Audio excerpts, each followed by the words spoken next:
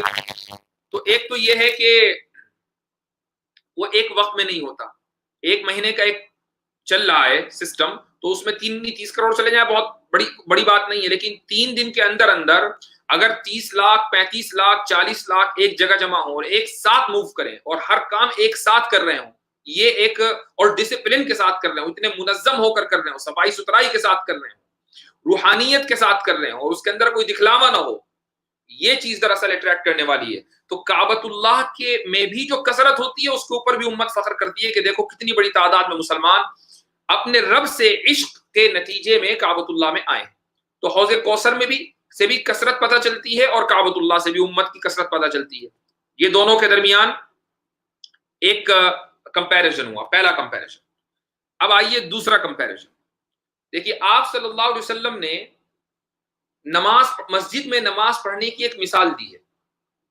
ایک حدیث میں آیا، آپ نے فرمایا صحابہ سے کہ یہ بتاؤ کہ اگر تمہارے دروازے پر ایک نہر بہ رہی ہو اور تم اس نہر پر دن میں جاؤ 5 مرتبہ اور 5 کے 5 مرتبہ تم غسل کرو، اب کیا تمہارے جسم پر کوئی میل رہے گا؟ تم اپنے دروازے کے باہر ہی نہر ہے اور تم 5 کے 5 مرتبہ اس سے غسل کر رہے ہو دن میں، تو کیا جسم پر کوئی میل رہے گا؟ صحابہ نے کہا کہ نہیں یا رسول اللہ، یہ تو میل تو نہیں رہنا چاہیے. ظاہر ہے کہ جب ایک آدمی 5 مرتبہ نہائے گا تو میل کہاں رہے گا؟ تو آپ صلی اللہ علیہ وسلم نے فرمایا کہ اسی طریقے سے ایک آدمی جب مسجد میں 5 مرتبہ نماز پڑھنے جاتا ہے تو اس کے نامہ اعمال میں کوئی گناہ نہیں رہتا.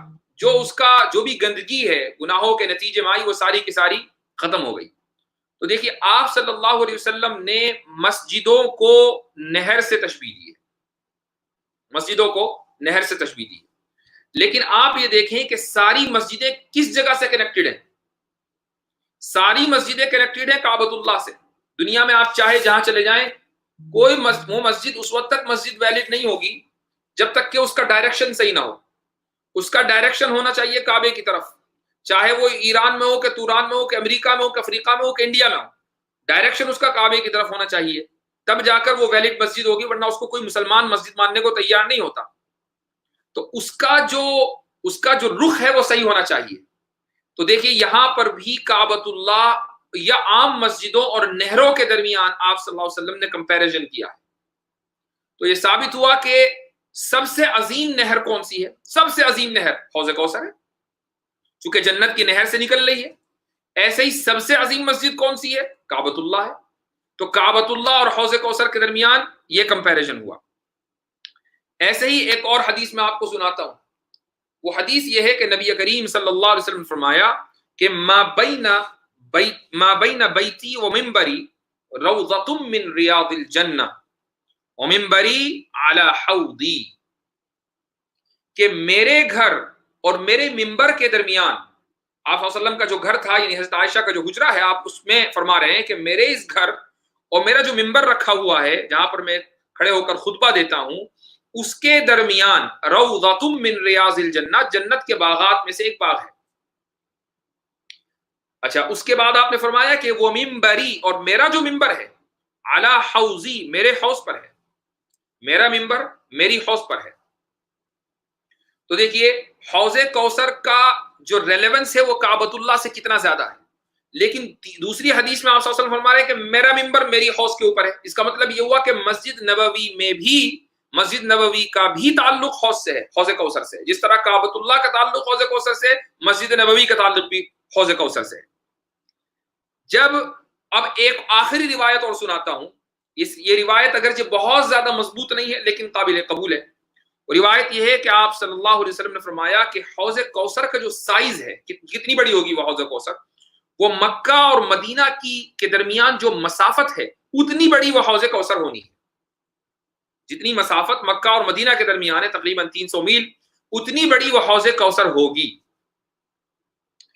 ان سب چیزوں کو جب آپ نے اکٹھا کیا اور اس کے بعد آپ نے قرآن کریم کی اس تفسیر کو دیکھا کہ پیچھے سورۃ الماعون میں کعبے کی تولیت کے بارے میں گفتگو کی جا رہی ہے کہ مشرکین سے کعبے کی تولیت کو چھین لیا جائے گا، چونکہ انہوں نے نہ نماز کو صحیح کیا نہ حج کو صحیح رکھا.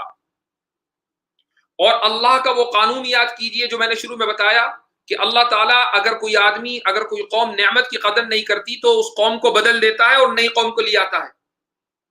اور پھر اس صورت میں سورہ کوثر میں اللہ تعالیٰ نبی کریم صلی اللہ علیہ وسلم سے پرومس کر رہا ہے کہ الکوثر ہم نے دے دی، اور الکوثر سے مراد خیر کثیر یعنی بہت زیادہ خیر. ان سب چیزوں کو جب آپ اکٹھا کریں گے تو جو نتیجہ نکلے گا وہ یہ کہ اے محمد صلی اللہ علیہ وسلم، ہم نے یہ طے کر دیا کہ ہم تمام بہت ساری خیر آپ کو دینے والے ہیں. ان تمام خیر اچھی چیزوں میں ایک چیز یہ بھی ہے کہ کعبۃ اللہ سے لے کر مسجد نبوی تک جو پورا علاقہ ہے اس کے مالک آپ ہوں گے، اس کے ذمہ دار آپ ہوں گے، اس کے متولی آپ ہوں گے، اس کے کیئر ٹیکر آپ ہوں گے. تو کعبۃ اللہ کی جو تولیت ہے وہ نبی کریم صلی اللہ علیہ وسلم کو دینے کا اس صورت کے اندر اعلان کر دیا گیا. یہی ہوا کہ 2 سال کے بعد حدیبیہ کے کعبۃ اللہ کے متولی نبی کریم صلی اللہ علیہ وسلم بن گئے.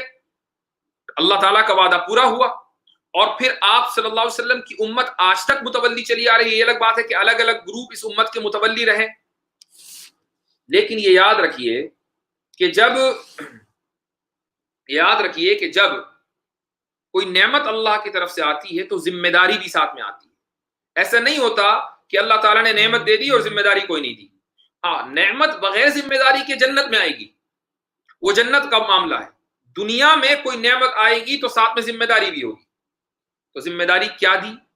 اسی صورت میں اگلی آیت کے اندر اللہ نے 3 ذمہ داریاں ذکر کر دی کہ ہم نے یہ بڑا اعلان کر دیا کہ اے محمد صلی اللہ علیہ وسلم، آپ اور آپ کی امت اور آپ کے ماننے والے کعبۃ اللہ کے متولی، آپ کو حوض کوثر ملنی ہے، آپ کو نبوت مل چکی، آپ کو قرآن مل چکا، آپ کو صحابہ جیسی جانثار جماعت مل چکی، اور اس کے علاوہ بہت ساری خیر ملی. لہٰذا کچھ ذمہ داریاں بھی ہیں. وہ ذمہ داریاں کیا ہیں؟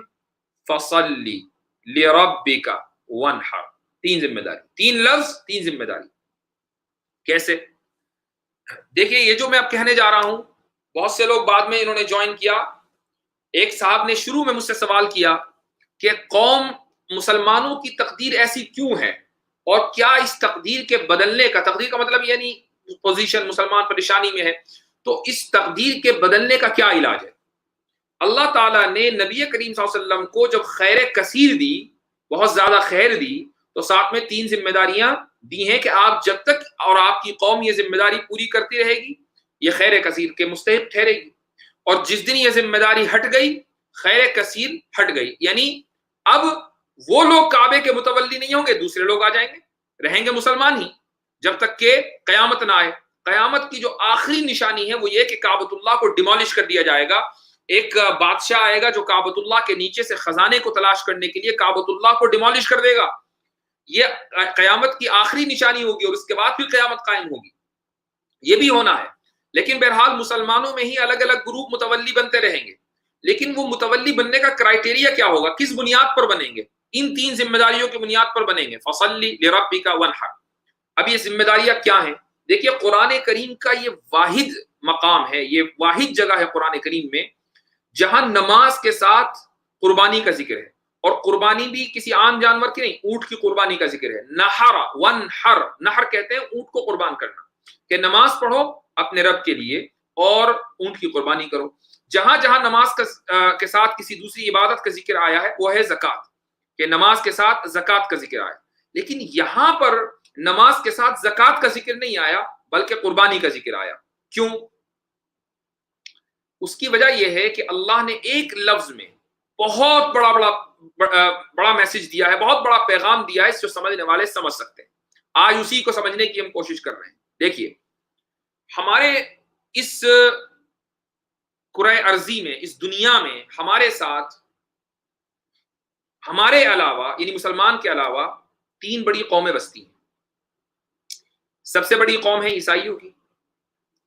اس کے بعد دوسری قوم آپ یہ کہہ لیجئے کہ مشرکین ہیں, جو چاہے کہیں کے بھی مشرکین ہوں, آئیڈل ورشپرز, بتوں کے پوجنے والے, چاہے وہ انڈیا میں ہوں, چاہے وہ افریقہ میں ہوں, چاہے وہ ساؤتھ امریکہ میں ہوں, یا دنیا کے کسی اور ملک میں رہتے ہوں. ایسا نہیں ہے کہ صرف بت کی پوجا کرنے والے انڈیا میں ہی رہتے ہیں, چاہے وہ فلیپینز میں ہوں یا کہیں اور ہوں. تو یہ سب سمجھ لیجئے ایک قوم ہے. یا اسی طریقے سے نیپال میں اور تبت میں. تیسری قوم یہودیوں کی ہے. یعنی یہ ایسا نہیں کہ 3 ہی قوم ہیں, بلکہ یہ 3 کنسیڈریبل نیشنز ہیں کہ جن کا تذکرہ دنیا میں ہوتا رہتا ہے, ورنہ چھوٹی چھوٹی اقوام بہت ساری ہیں. اور یہ تینوں قومیں مذہب کی بنیاد پر بنی ہیں. عیسائیت ایک مذہب ہے, یہودیت ایک مذہب ہے, اور تمام ڈفرنٹ آئیڈیالوجیز کا ایک مشترکہ چیز جو ہے وہ سمجھ لیجئے کہ بتوں کی پوجا ہے, کہ جو ہر چیز کو اور قبول بھی کر لیتے ہیں اور ہر چیز کے سامنے سجدہ بھی کر لیتے ہیں. تو اللہ تعالیٰ نے, اچھا اب آپ یہ دیکھیے کہ عیسائیوں میں نہ نماز باقی رہی نہ قربانی باقی رہی, حالانکہ ان کے ہاں نماز بھی تھی اور قربانی بھی تھی. وہ نماز بھلا بیٹھے, ان کے ہاں نماز کا کوئی کانسیپٹ نہیں ہے. آپ چرچوں میں جائیں تو چرچوں میں ایک پادری تقریر کر رہا ہوگا, اس کے بعد اپنا گانا وانا گائیں گے, میوزک بجائیں گے, ہو گئی عبادت, چلو. یہودیوں کے ہاں جائیے, یہودیوں کے ہاں نماز بھی فرض تھی اور قربانی بھی فرض تھی. تو نماز کی فرضیت تو انہوں نے کر دی ختم. نماز ہے, فرض نہیں ہے. کوئی بہت پکا یہودی ہوگا تو وہ کہیں کبھی کبھی نماز پڑھ لے گا, فرضیت ختم ہو گئی. ایسا جیسے نماز کو نفل رہ گئی ہو. لیکن قربانی فرض ہے, قربانی باقی ہے. اور قربانی اونٹ کی حرام ہے, اونٹ کی قربانی نہیں کر سکتے, اونٹ تو ان کے حرام ہے, اونٹ کھا ہی نہیں سکتے. تو وہ قربانی کریں گے دوسرے جانوروں کی, وہ بکرے کی کریں گے, وہ گائے کی کریں گے, لیکن وہ اونٹ کی نہیں کریں گے. اچھا ٹھیک ہے, صلی کے معنی کیا ہے؟ نماز پڑھنا, یعنی عبادت کرنا. ہم نماز کیسے پڑھتے ہیں؟ نماز پڑھنے کا کیا مطلب ہے؟ عبادت کرنا. تو ایسا تو نہیں ہے کہ صرف مسلمان ہی عبادت کرتے ہوں گے, حتیٰ کہ جو بت پرست ہیں وہ بھی عبادت کرتے ہیں. لیکن آپ دیکھ لیجئے کہ بت پرست کس کی عبادت کرتے ہیں. اللہ کہہ رہا ہے لِرَبِّکَ, اپنے ایک پروردگار کی.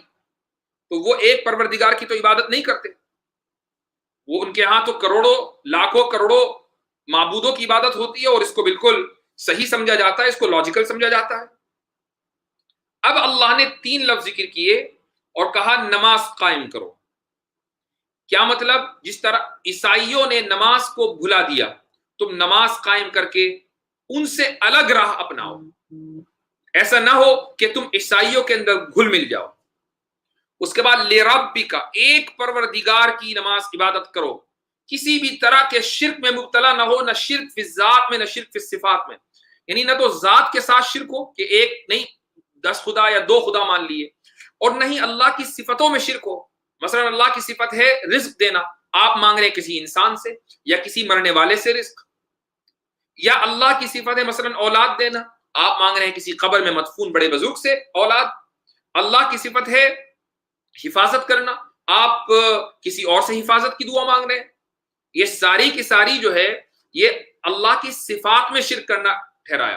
تو اللہ کی ایک اللہ کی عبادت کرو. تو لربکا کے ذریعے مسلمانوں کو یہ پیغام دیا کہ مشرکین سے الگ تمہارا طریقہ ہونا چاہیے, مشرکین سے الگ تمہارا طریقہ ہونا چاہیے. صلی کے ذریعے پیغام دیا عیسائیوں سے الگ ہو, لربکا مشرکین سے الگ ہو. وانحر اور اونٹ کی قربانی کرو, یعنی اونٹ کی قربانی کو حرام مت سمجھو.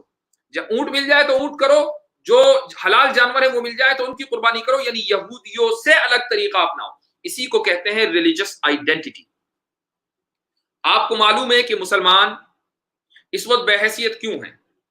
چونکہ انہوں نے اپنی اس ریلیجس آئیڈینٹی کو ختم کر دیا ہے. آپ کے سامنے بہت ساری احادیث پیش کی جا سکتی ہیں جس میں نبی کریم صلی اللہ علیہ وسلم نے اس بات پر زور دیا ہے کہ اپنی ریلیجس آئیڈینٹی قائم کرو. مثال کے طور پر ایک حدیث میں آپ کو سناتا ہوں. حدیث یہ ہے کہ الفرق بیننا و بین المشرکین العمائم علی القلانسی. مشکات میں یہ روایت ہے کہ ہمارے اور مشرکین کے درمیان, نبی کریم علیہ الصلوۃ والسلام فرما رہے ہمارے اور مشرکین کے درمیان جو فرق ہے وہ یہ ہے کہ وہ لوگ پگڑی باندھتے ہیں بغیر ٹوپی کے, ہم پگڑی باندھتے ہیں ٹوپی کے اوپر. پگڑی وہ بھی باندھتے ہیں, پگڑی ہم بھی باندھتے ہیں, لیکن ہمارے یہاں پگڑی کے نیچے ٹوپی ملے گی, ان کے یہاں نہیں ملے گی. تو اس فرق کو باقی رکھنے کے لیے آپ صلی اللہ علیہ وسلم نے حکم دیا اپنے صحابہ کو. حالانکہ یہ کون سی بڑی بات ہے, جب ایک آدمی نے پگڑی باندھی تو اب اندر کون چیک کر رہا ہے کہ ٹوپی ہے کہ نہیں ہے. لیکن اس چیز کے اوپر توجہ دی گئی کہ چھوٹی چھوٹی چیزوں میں اس قوم کی ریلیجس آئیڈینٹی باقی رہنی چاہیے. آپ آج دیکھ لیجئے سکھوں کے یہاں, کیا ہمیں برا لگتا ہے کہ اگر سکھ اپنی ریلیجس آئیڈینٹی کے اوپر اصرار کرتے ہیں؟ بالکل نہیں. ان کی ریلیجس آئیڈینٹی ہے وہ اپنی پگڑی الگ طریقے سے پہنتے ہیں, وہ ساتھ میں جو ہے وہ شاید اس کو کرپان کہا جاتا ہے وہ رکھتے ہیں وغیرہ وغیرہ. وہ مونچھ بھی بڑھاتے ہیں, وہ داڑھی بھی بڑھاتے ہیں, وہ جسم کا کوئی بال نہیں کاٹتے. ہمیں کوئی تکلیف نہیں ہے, آپ کی ریلیجس آئیڈینٹی ہے, آپ کو مبارک. یا اسی طریقے سے یہودی اگر الگ انداز سے وہ یہاں کے بال جو ہیں وہ لمبے رکھتے ہیں, خاص قسم کا ہیٹ اور ٹوپی پہنتے ہیں, کالے کپڑے پہنتے ہیں, کیا مسلمانوں کو کوئی پرابلم ہے؟ نہیں, کوئی پرابلم. بہت سارے بت پرستوں کے یہاں چوٹی رکھی جاتی ہے, جنیب پہنا جاتا ہے, کیا مسلمانوں کو کوئی پرابلم ہے؟ ہرگز نہیں. ہر قوم کی اپنی ایک ریلیجس آئیڈینٹی ہے. یہ جو مذہبی تشخص ہوتا ہے یہ آپ کو دن رات یاد دلاتا رہتا ہے کہ آپ کس قوم سے بلانگ کرتے ہیں, یا آپ کے اندر اس احساس کو باقی رکھتا ہے کہ آپ مسلمان ہیں, یا آپ ہندو ہیں, یا آپ عیسائی ہیں, یا آپ یہودی ہیں. اگر آپ نے ان تشخصات کو, ان آئیڈینٹیز کو ختم کر دیا تو اب آپ بھول گئے کہ آپ کون ہیں. جب آپ یہ بھول گئے کہ آپ کون ہیں تو پھر یہ امید کریں اور یہ توقع کریں کہ ہماری حالت کیوں نہیں بدلتی, یہ توقع بیکار ہے.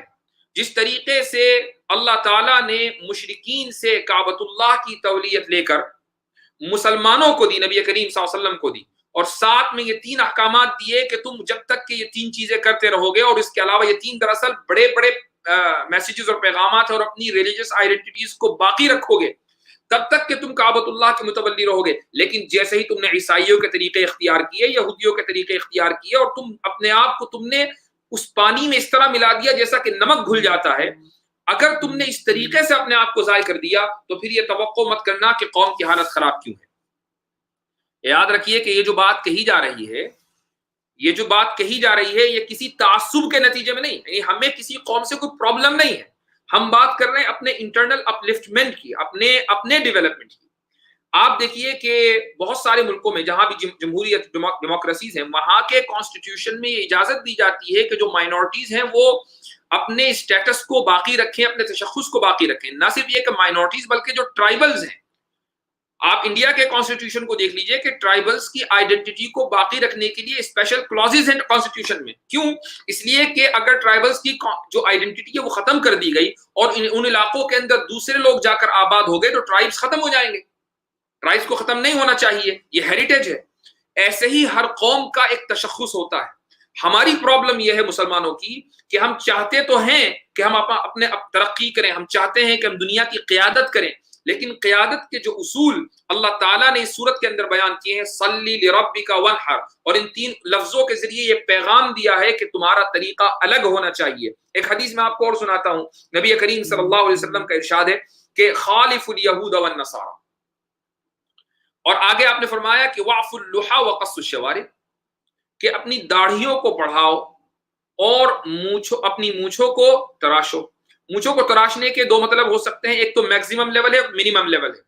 میکسیمم لیول یہ ہے کہ آپ مونچھوں کو بالکل ہی صاف کر دیں، یہ ہے میکسیمم لیول، اور منیمم لیول یہ ہے کہ آپ اتنی صاف کریں، اتنی کاٹیں کہ آپ کے ہونٹ کے اوپر آپ کی مونچھوں کے بال نہ آ رہے ہوں۔ یعنی اگر آپ کے ہونٹ کے اوپر مونچھ کے بال نہیں ہیں تو آپ ابھی بھی حدیث کے اوپر عمل کر رہے ہیں۔ تو منیمم اور میکسیمم دونوں لیولز ہیں، چاہے آپ وہ میکسیمم لیول پر جائیں کہ منیمم لیول پر جائیں، دونوں طریقے سے آپ حدیث کے اوپر عمل کر رہے ہیں۔ لیکن آپ صلی اللہ علیہ وسلم نے فرمایا کہ مونچھوں کو اتنا کاٹو اور داڑھیوں کو بڑھاؤ۔ اور کیوں کرو یہ کام؟ خالف الیہود والنصارى، یہود اور نصارہ کی اپوزیشن میں۔ اس کا مطلب یہ نہیں ہوا کہ ہم اپنی قوم کے اندر یہ سینٹیمنٹس پیدا کر رہے ہیں کہ نہیں جی ہمیں تو مخالفت ہی کرنی۔ خالفو کا مطلب مخالفت کرنا نہیں ہوتا، خالفو کا مطلب یہ ہوتا ہے کہ اپنا طریقہ الگ اپناؤ، تمہارا طریقہ الگ ہونا چاہیے۔ تم جب چل رہے ہو، جب تم بیٹھے ہو کہیں، جب تم کہیں سفر کر رہے ہو تو دکھنا چاہیے کہ تم مسلمان ہو، تمہاری آئیڈینٹی الگ ہونی چاہیے۔ کیوں؟ اس سے فائدہ کیا ہوگا؟ اس سے فائدہ یہ ہوگا کہ، اور یہ جو نقد فائدہ ہے نا، آپ ان ملکوں میں جا کر دیکھیے جہاں اسلاموفوبیا کا مرض ذرا کم ہے، وہاں آپ دیکھیے کہ آپ مسلمان ہیں، مثلا خواتین حجاب میں ہیں، پردے میں ہیں، کہیں چلی جا رہی ہیں، آپ مسلمان ہیں، آپ شکل سے لگ رہے ہیں کہ آپ مسلمان ہیں۔ ایسا ہزاروں نہیں لاکھوں بار لوگوں کو تجربہ ہوا ہوگا، یعنی ایک بڑی تعداد مثلا امریکہ میں مسلمانوں کی رہتی ہے، آپ کسی سے بھی پوچھ لیجئے، ہر ایک کی زندگی میں تجربہ ہوگا بشرطے کہ وہ مسلمان نظر آتا ہو، کہ ایک آدمی اس کے پاس آیا اور کہا کہ آپ مسلمان ہیں؟ بالکل، میرا ایک سوال ہے آپ کے مذہب کے بارے میں۔ وہ کیسے آیا پہچان کر؟ وہ اس لیے آیا کہ آپ نے اپنی ریلیجیس آئیڈینٹی کو باقی رکھا۔ اب جب آپ نے اس سوال کا جواب دیا اور اس کو مطمئن کر دیا، وہ مسلمان ہو گیا۔ تو اللہ تعالیٰ نے اور نبی کریم صلی اللہ علیہ وسلم نے ریلیجس آئیڈینٹی کے بچانے کی جو اتنی تعلیم اور تلقین کی ہے، وہ اس لیے کی ہے تاکہ آپ چلتے پھرتے داعی بن جائیں، کچھ کہے بغیر آپ داعی بن جائیں۔ یعنی آپ کی زبان سے کچھ نہیں نکلا، آپ نے کوئی تقریر نہیں کی، آپ اپنی صرف اس مذہبی تشخص کے ساتھ کہیں چلے جا رہے ہیں، وہ آپ کے پاس لوگ آ جاتے ہیں سوال کرنے کے لیے۔ تو یہ آپ ہی کے پاس کیوں آئے، کسی دوسرے کے پاس کیوں نہیں گئے؟ چونکہ وہ جانتے ہیں کہ یہ مسلمان ہے، سوال کا جواب یہی دے گا۔ تو جب کمیونیکیشن شروع ہوگا تو پھر اللہ کا کلام اس تک پہنچے گا، وہ اللہ کا کلام سنے گا، اور پھر باقی اللہ تعالیٰ کی مرضی ہے کہ وہ جس کو ہدایت دے اور جس کو چاہے ہدایت نہ دے۔ تو ہر مسلمان جب تک کہ چلتا پھرتا داعی نہ ہو تب تک کہ مسلمان ترقی نہیں کر سکتا۔ اچھا، اب اس کا مطلب یہ نہیں ہے کہ میں یہ کہہ رہا ہوں کہ آپ دنیاوی معاملات کے اندر پیچھے رہ جائیں اور صرف صلی لربک وانحر، ان تین چیزوں کے اوپر فوکس کریں۔ یاد رکھیے کہ یہ جو تین الفاظ ہیں، میں بار بار ایک لفظ استعمال کر رہا ہوں کہ یہ تین الفاظ جو ہیں یہ بہت بڑے بڑے پیغامات ہیں۔ یعنی صلی کا مطلب صرف نماز پڑھنا نہیں ہے، بلکہ عیسائیوں سے ہٹ کر اپنی ریلیجس آئیڈینٹی کو بنانا ہے اور ان کے ساتھ کمپیٹ کرنا ہے۔ اگر وہ کسی فیلڈ میں آگے ہیں تو آپ ان سے آگے نکل جائیے تاکہ آپ کا تشخص بھی باقی رہے اور آپ کا سکہ بھی اس میدان کے اندر چلنے لگے، بولنے لگے، لوگ آپ کے بارے میں گفتگو کرنے لگے کہ ہاں بھائی مسلمانوں کا اس میدان کے اندر یہ اچیومنٹ ہے۔ یہودیوں کا اگر کسی میدان میں اچیومنٹ ہے تو آپ ان سے زیادہ اچیومنٹ کر کے دکھائیے۔ یہ تبھی ہوگا جب آپ سیکولر ایجوکیشن میں، دنیاوی تعلیم کے اندر بھی آگے بڑھیں گے، تب جا کر پھر قوموں کی تقدیریں بدلا کرتی ہیں۔ تو کعبۃ اللہ کی تولیت دراصل اس دنیا کی قیادت کا ایک استعارہ ہے، اس دنیا کی قیادت کا ایک ایگزامپل ہے۔ لیکن آج یہ ہو رہا ہے کہ بظاہر کعبۃ اللہ کے متولی مسلمان ہیں لیکن دنیا کے قائد نہیں ہیں۔ کیوں؟ اس لیے کہ تمام آپ دیکھیں کہ جو لوگ قائد ہیں، جو لوگ کعبۃ اللہ کے متولی ہیں، کیا ان کے ہاں عیسائیوں کے طریقے پر عمل ہے؟ اگر ہے تو وہ پھر کعبۃ اللہ کے متولی ہونے کے مستحق نہیں ہے۔ اگر ان کے ہاں عیسائیوں کے طریقے پر عمل نہیں ہے، بہت اچھی بات ہے۔ کیا یہودیوں کے یہاں کے طریقے پر ان کے یہاں عمل ہے؟ اگر ہے تو وہ مستحق نہیں ہے، اگر نہیں ہے تو بہت اچھی بات ہے۔ تو یہ پیرامیٹرز ہیں، یہ اصول و ضابطے ہیں جو اللہ تعالیٰ نے دے دیے اور ہر مسلمان کو بتا دیے گئے۔ اب ایک مسلمان کو کسی دوسرے سے پوچھنے کی ضرورت نہیں ہے، ان پیرامیٹرز کی روشنی میں وہ خود فیصلہ کر لے کہ ترقی اس قوم کی کیسے ہونی ہے اور کیسے نہیں ہونی ہے۔